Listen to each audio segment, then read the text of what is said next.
witness, bibigyan ng witness protection. Pwede ba naman yun? Linuloko na tayo ng lubus-lubusan.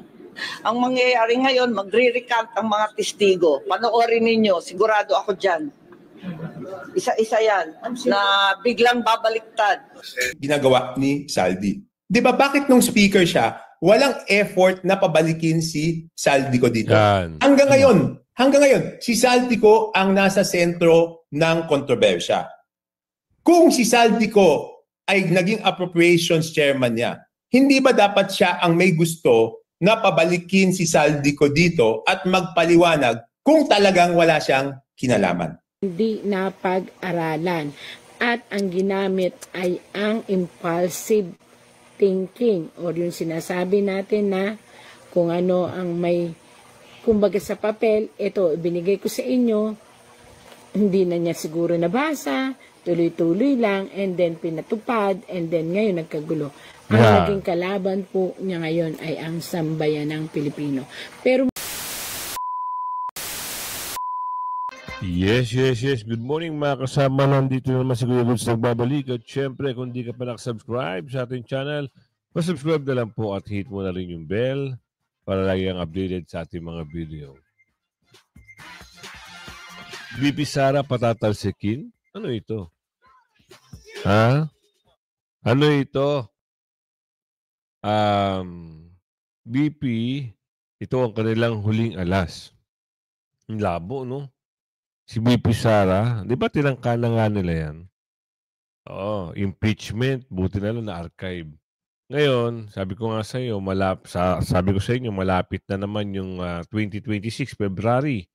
Matatapos na naman yung yung pag-archive, no? O yung one year bar rule. Matatapos na naman. So, baka pumasok na naman itong panibagong impeachment. Hindi sila titigil talaga, no? Ayaw nilang tigilan. Alamin natin yan. At ito pa yung mga balita ngayon. Orly Gutesa, posibleng bawin ang testimonyo dahil sa banta. Maaari. Pero pag mga ganun, alam nyo naman yan, nangyari na yan kay Nangyari na ho yan kay sino to? Yung si Karma. Diba? Nag-testimonya, nag-iiyak. Nung huli, nilaglag din si Tatay Digong. Ganyan. Ganyan yung pwede mangyari. At Toby Chanko, maniniwala lang kay Romualdez kung pauwiin si Saldico. Maaari. Kaso malabo pa yan sa tubig pusit, sa tubig kanal. Malabo pa yan. Hindi yan mapapauwi hanggat wala yung issue. Nabalita nga kahapon, di ba? Parang humihingi ng clearance sa Kamara para yung accountability niya kung meron man siyang talagang malilinis. Kagaling, di ba? Kagaling talaga. Para-paraan, So, ipasok na natin ito. Hindi sila nagtagumpay sa People's Initiative upang baguhin ang ating Philippine Constitution. Hindi rin sila nagtagumpay sa confidential funds laban kay Vice President Sara. Hindi rin umubra ang impeachment case laban kay Vice President Sara. Pero this time, abay balik charter change sila. Isinusulong ng ilang mambabatas at iba pang miyembro ng National Unity Party ang pagpapatupad ng Constitutional Convention para amyendahan at irebisa ang 1987 Constitution. Ito umaarangkada na naman sila. Alam niyo ba kung ano yung charter chain? Iaano nila yan para mapalitan ang konstitusyon. Gusto nang gawin, nawala. Sila rin ang mamumuno. Kita nyo na. Talagang swapang, Swapang talaga sila. Gagawa talaga sila ng paraan. Kasi kung mapapalitan yan at maraming pipirma, sila talaga. Maaari din gawin nila, ito isang pagpapagulo kasi nalalapit na ang pagtatapos ng termino niya sa 2028. So may ilang, sabihin natin mga 2.5 years na lang. Let's say 2.5 years. So, meaning to say, pag wala na sila sa pwesto, lahat ng mga kadorobohan nila, pwedeng silipin yun Di ba? At bukod doon, pwedeng panagutin sa nangyari kay Tatay Digong. Eh kung ako naman din ho ng anak, bakit hindi? Why not? Di ba? Wala na nga silang pasasalamat dun sa ginawa ni Tatay Digong dun sa kanilang ama. Di ba? Doon sa bayani. O, tapos ganito pa. Ang saklap. Patuloy. Na constitution charter chain. Sumusulong na naman. Yan ba ang panlaban nyo?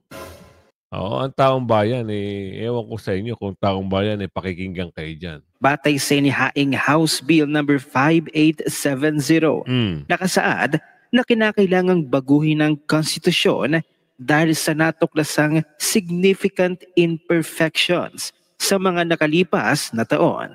Kabilang dito ang kalabuan ng lengguwahe, drafting lapses at procedural inconsistencies na nakakahadlang sa reforma, pagpapanagot at sumisira sa public confidence ng mga institusyon.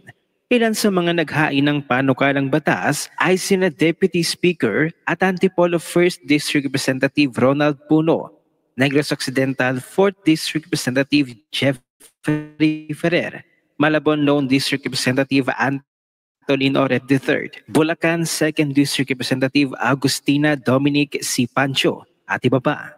House Bill number 5870, calling for a constitutional convention to propose amendments, revisions, corrections, and changes to the 1987 Constitution, setting the election date of delegates, prescribing the composition, powers, and functions of the convention, providing for its appropriations and for other purposes. Ibang klase talaga ang, sobra ang pagkagahaman ng mga taong ito na gustong baguhin ang, yung charter chain, ika nga. O yung constitution na nag-aayon na ganito ganere. Pag yan ang nangyari, wala na.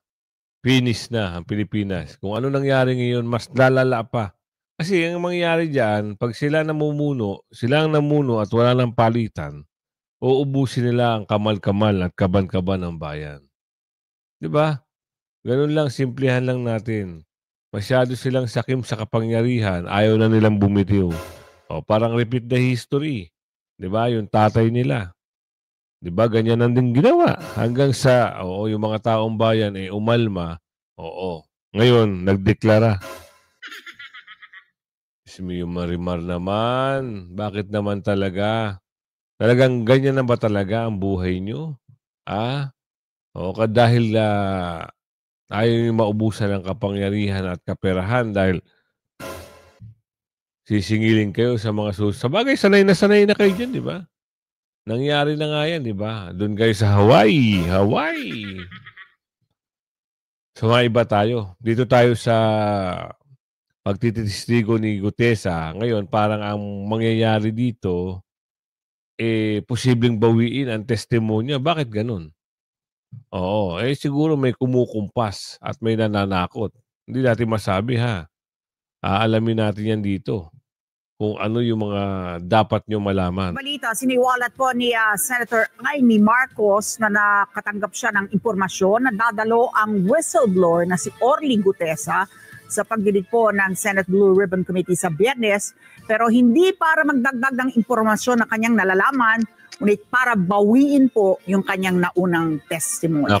Kunin natin ang detalye sa live report ni Mayan Corvera. Mayan. Ali, sabi ni Senator Amy Marcos, may mga testigo raw na tinakot para bumaligtad at bawiin yung kanilang mga naunang testimonya sa mga investigasyon ng Senado. Sabi ni Senator Amy Marcos, iyan ang aabangan sa pagdinig sa Biyernes. So magre-recount na yung Marine. Yun daw ang paputok At saka yung 17 congressman na lang ang hahatakin. Hindi na star witness ang aking pinsan. Nakatanggap ng impormasyon si Senator Amy Marcos nahaharap umano sa pagdinig ng Senate Blue Ribbon Committee sa Biyernes si dating Marine Sergeant Orly Gutesa. Pero hindi para magsabi pa ng iba niyang nalalaman sa nangyaring delivery umano ng mali-maletang pera galing sa kickback sa flood control projects, kundi para bawiin ang kanyang naunang testimonya. Diba? Sabi ni Marcos, nagbago na rin umano ang naunang plano na gawing state witness ang kanyang pinsan na si dating House Speaker Martin Romualdez. Nagbago ata isip, nahiya din sa sarili. Kasi ang dating narinig ko, magiging state witness, siya ang magiging star witness, bibigyan ng witness protection. Pwede ba naman yun? Linuloko na tayo ng lubus-lubusan. Ang mangyayari ngayon, magre-recant ang mga testigo. Panoorin ninyo, sigurado ako dyan. Isa-isa yan, na biglang babaliktad. Ayon sa senador, tinakot umano ang pamilya ni Gutesa. Si Gutesa ang surprise witness ng Senado na nagdawit kay dating Speaker Romualdez na isa sa umano'y pinagdadalhan niya ng mali-maletang pera sa bahay nito sa Taguig. Pressure, tinakot ang pamilya at halos tinutukan ang asawa at anak. Kasi pinakamabigat ang kanyang testimonya. Dahil doon, may personal knowledge at matapang na ibinunyag ang lahat. Talaga naman, tinakot ng todo-todo ang mga pobreng testigo. Hindi tama itong gawain nila. Ito anya ang dahilan kaya sinisiraan si Gutesa, katunayang kinukustyon ngayon ang kanyang umano'y peking pirma sa sworn affidavit. Sabi ni Marcos, bukod kay Gutesa, may iba pang testigo sa malawakang anomalya sa flood control ang umano'y pinipigilang magsalita at itinago. Kahit ano pang mangyari, kahit si Gutesa man at yung iba pang Marines ay magbaliktaran. Di ba sinisiraan na siya, naumpisahan na peke daw, yung nag-notarize, nag-falsify daw, kung ano-ano ang sinasabi. Wala naman naniniwala na sa inyo. Linilin lang ninyo ang sambayan ng Pilipino. Pero ang Pilipino hindi na po magpapaloko. Tama. Nakuha niya raw ang impormasyon sa ilang source mula din sa Malacanang. Problema, Malacanang has become very leaky. As a matter of fact, the entire administration has become very leaky. Ang daming nagsusumbong dahil sila mismo nagdadalawang isip, maraming matinding abogado dyan, maraming mahuhusay, magagaling, at may konsyensya. Marami sa kanila, hindi rin mataiman nangyayari. Wala namang balak si Marcos na dumalo pa sa mga pagdinig ng komite.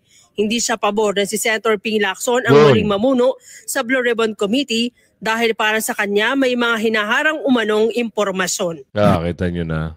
Ito nakakabuwisit. Alam na ng taong bayan, tukoy na kung sino yung pinagdadala ng mali-malitang pera, pero pinagtatakpan pa rin nila. Diyan ka mabubuwisit. Kung hindi kayo nang himasok doon sa investigasyon ng Blue Ribbon, noong si Senador Marcoleta pa ang may hawak, tapos na ho ang pag-uusap. Ito mahilig umiksena Yung mga tuta ni Tambalunglong, ayan, kita nyo na nagkalintik-lintik na investigasyon at yung nagsalita, posibleng bawiin ang testimonya. Ano mangyayari niyan? Wala na. Kwentong barbero na lang yan, kwentuhan na lang tayo na minsan meron nag-imbestiga at meron nag-testimony at meron pasabog ng issue na na meron pinagdadala ng mali-malitang pera. Pagdating sa dulo, wala na. Kwentuhan na lang. Kaya sabihin dahil colleague namin, pero sana hayaan ang interpelasyon at ang investigasyon mapunta sa kung saan.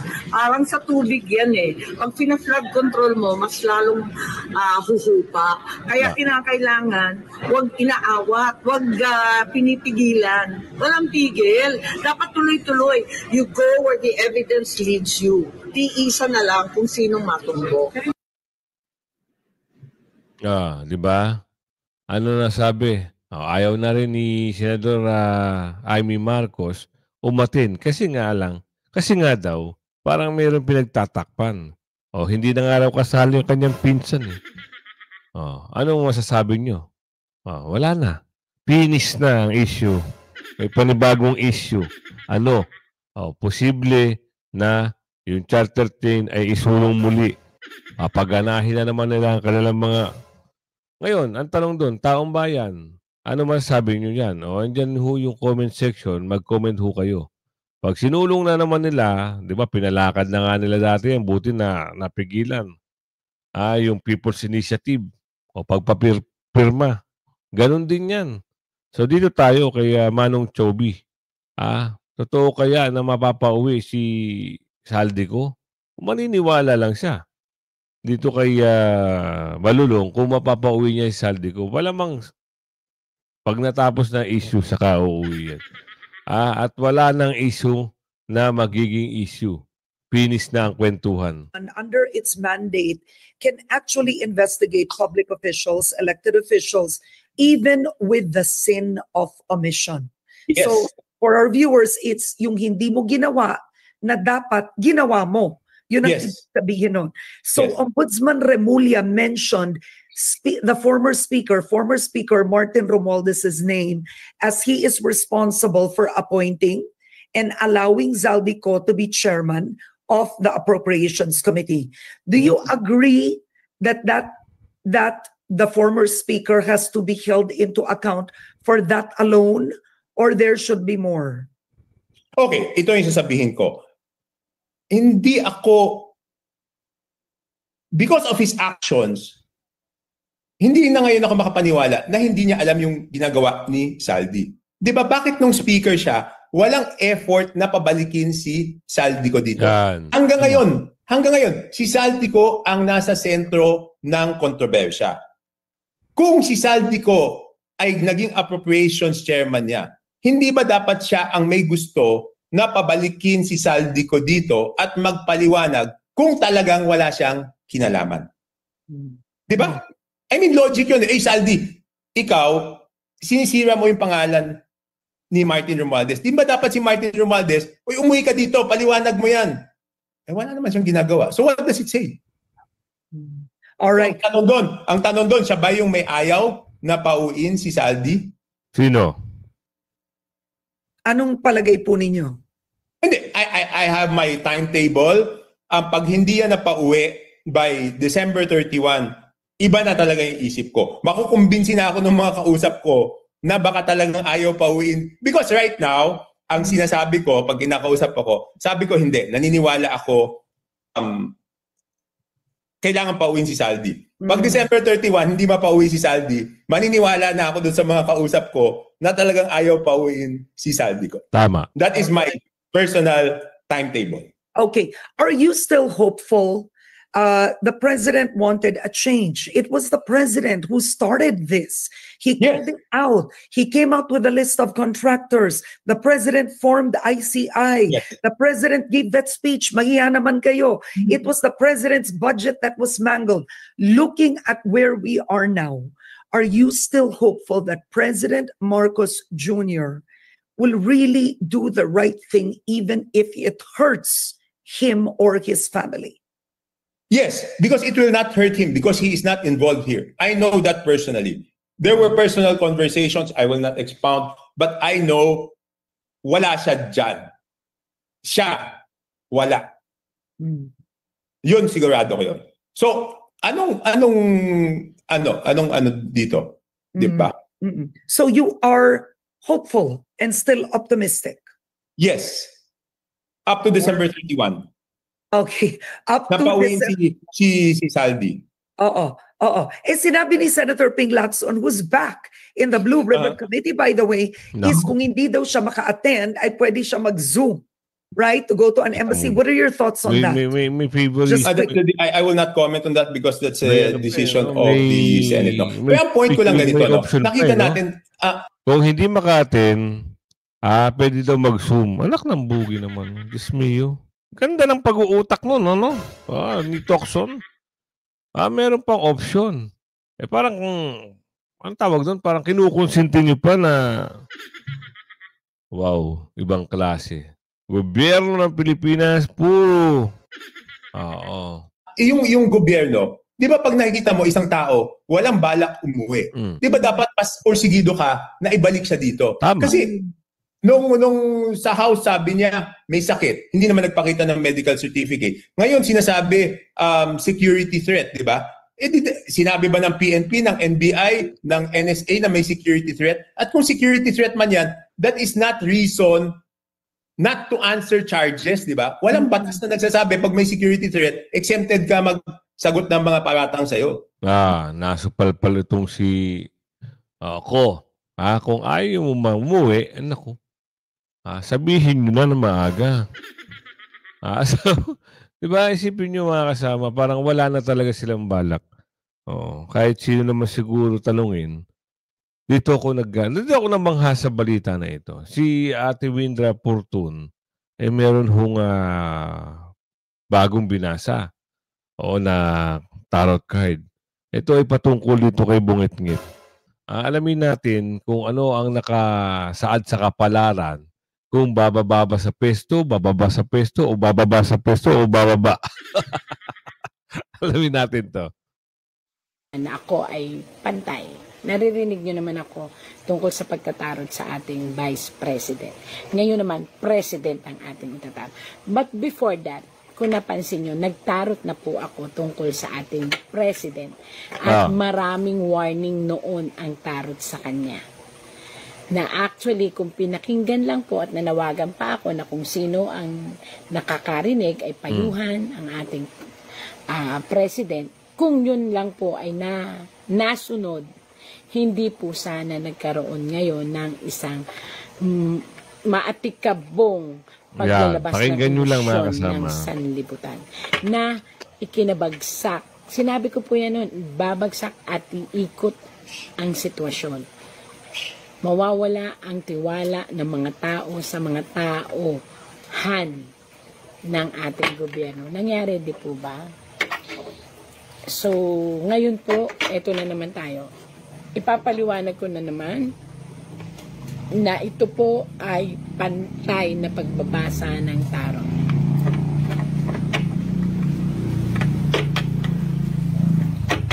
Yan, may dumano. Kaya napatingin ako.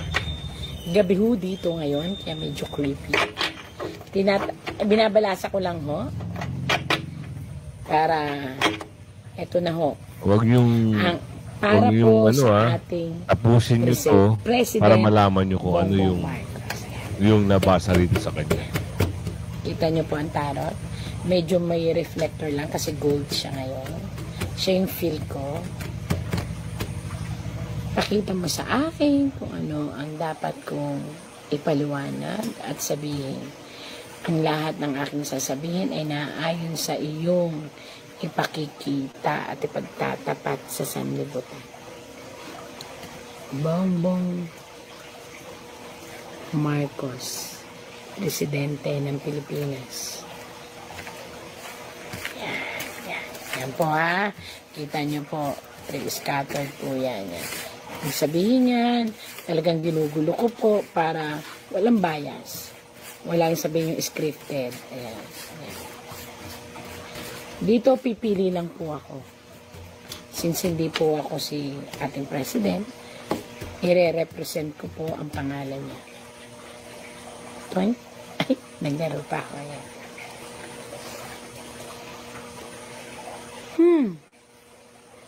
Ito po ngayon ang nararamdaman ng ating President Bongbong Marcos. Kung napapansin niyo po, ang puso niya. Ayan. Bakit po ang puso niya ang inilabas?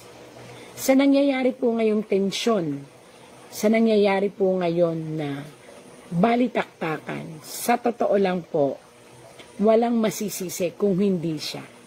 Kung actually, ito baka sermonan ko pa nga po yung mga taong nakikinig na talagang sasabihin nilang sila'y makamarcos. Ayan. Kung talagang makamarcos kayo, sana narinig nyo noon ang YouTube at vlog ko. Napayuhan nyo po ang ating presidente, kung sino man ang nakaririnig nito, na maghinay-hinay sa pagdidesisyon tungkol sa isang pamilya.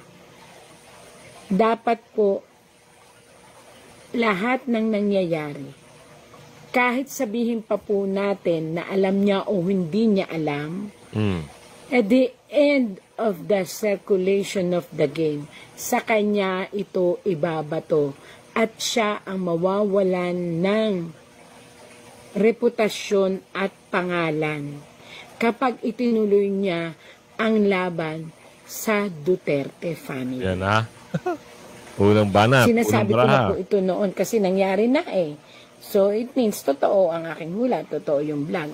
Pero ito, nakita ko ngayon dito, ang kanyang puso ay puno ng pangamba.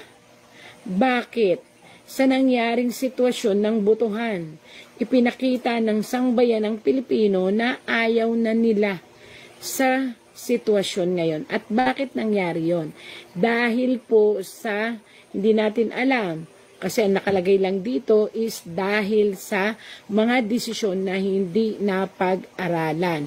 At ang ginamit ay ang impulsive thinking or yung sinasabi natin na kung ano ang may kumbaga sa papel, ito binigay ko sa inyo, hindi na niya siguro nabasa, tuloy-tuloy lang, and then pinatupad, and then ngayon nagkagulo.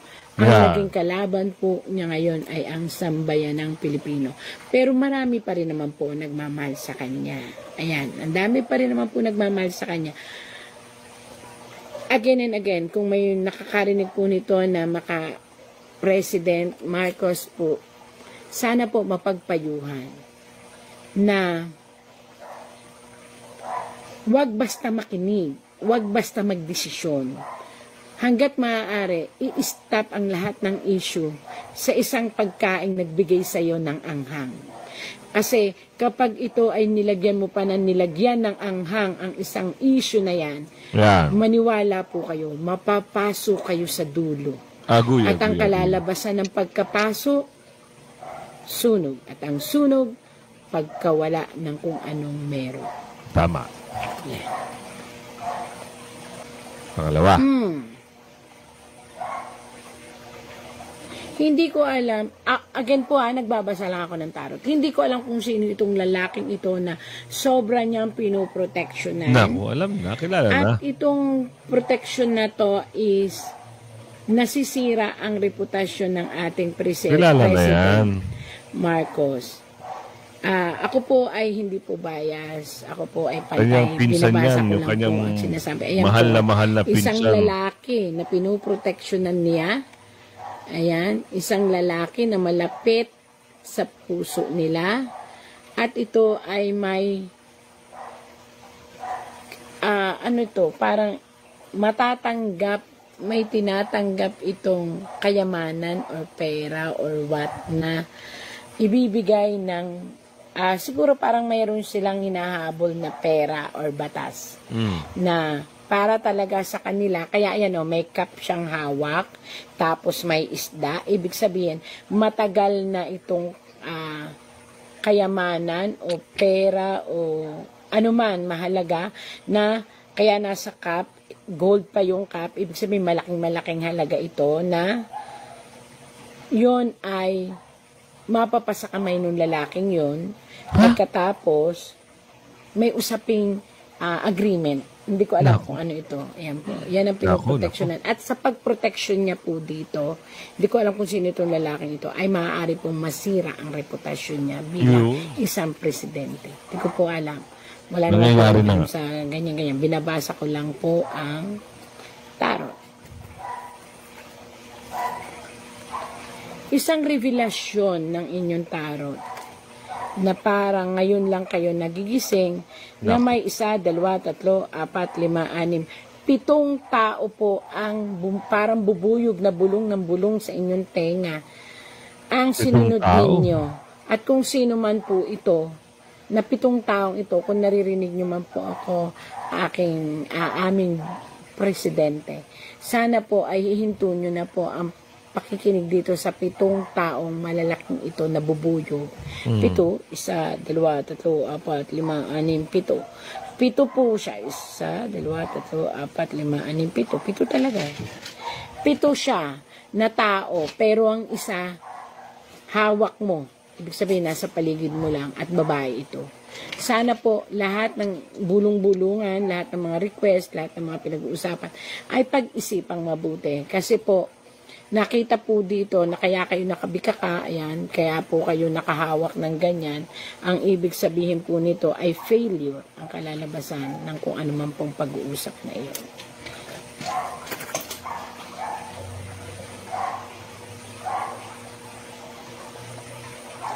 Nako.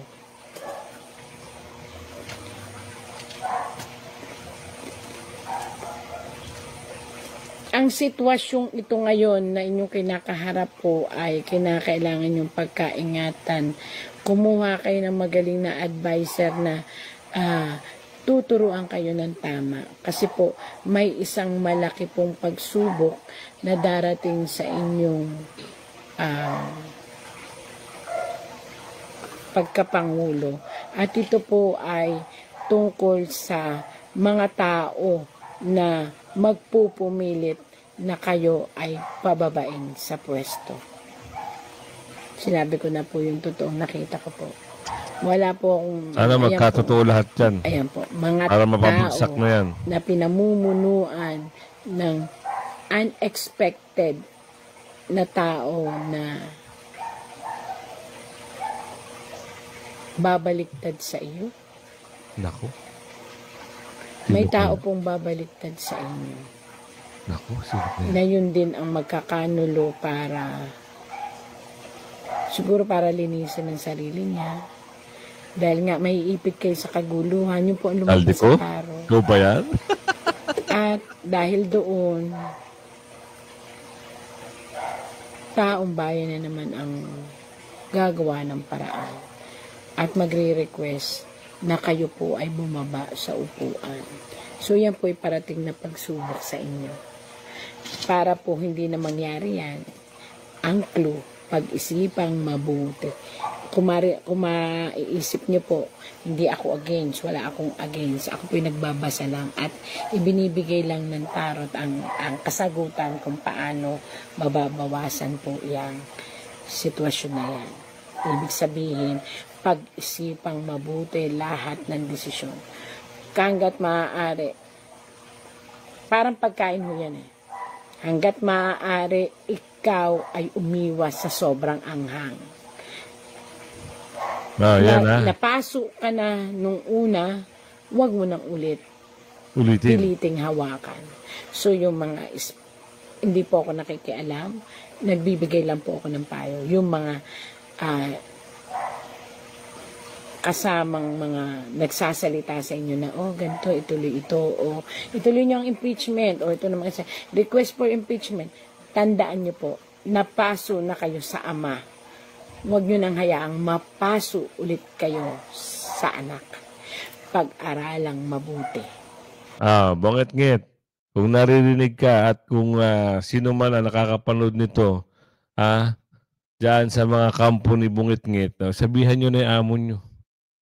Dahil ito na. Nagkakatotoo na nga eh. Diba? At malapit na ho yung 16, 17, 18. Hindi natin alam. Baka mamaya, ito na yung pinaka-last. Oo, kasi may sinasabi ang taong bayan eh. Diba? May binigay silang date. Naku, ano kaya yung date na yun? Kaya, kung umabot ka sa video natin ito, hanggang sa muli, pakilike and share. Bye-bye!